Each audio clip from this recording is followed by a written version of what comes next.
Chapter 10. Suanan took the car keys from Fuxin's hand, her eyes shining as she stared at the new car. This car was obviously modified, with beautiful curves and exquisite interior decorations. They all told Suanan that this car was definitely good stuff. It's custom-made by a car company. It can't be bought from the outside, Fuxin said proudly. Suanan patted Fuxin's shoulder. It was truly a difference in life between two people. Fuxin had such a good brother, she was envious to death. Oh right, Anan, why did you abandon me last night and run? Suanan then explained to Fuxin that the man she kissed in the bar last night was her new husband, Gumocheng. Other than the Su family, who knew about Suanan's marriage, she only told her. Gumocheng. After Fuxin finished listening to what Suanan had to say, she said excitedly, he is Gumocheng. In Gumocheng's 10 years of life, she had never heard of him spreading rumors with women, nor did he have any girlfriends. They all said that he was actually interested in men.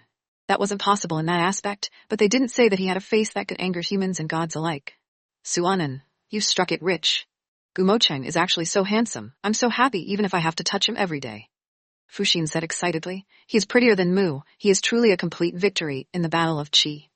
When Mu Jinyu was mentioned, she lowered her head and did not say a word. What do you mean I'm making a profit? Gumocheng was 31, she was 20. He was obviously the one eating the tender grass. She was young and beautiful and was full of energy. Fuxin did not agree with Suanan's words. If it were not because of the rumors that there was a problem with Gumocheng's character, the women who were chasing him would have lined up from the top of Peace City to the bottom of the city. No, even if Gumocheng had problems in this aspect, with his family background and power, there would be many women willing to be a widow for him. What a pity. His side isn't good. No. How could Gumocheng's bed not do? Judging from his figure, he should be able to do it. Could it be that he likes men? Or is it an attack? The more Fuxin thought about it, the more crooked she became. Just as Suanan was about to retort, she heard a voice from behind him. Hian, the leading boy with yellow hair, walked over and challenged, if you lose today, run 10 laps around Peace City. As he said this, he turned around to look at his comrades behind him. Smiling, he said, I have to run naked. Before Suanan appeared, this guy was always first in the race. After Suanan arrived, she was flung behind Suanan. In this year's competition, he did not come for money, but to make a fool of Suanan. After Gu Ziming finished speaking, the others all started to laugh loudly.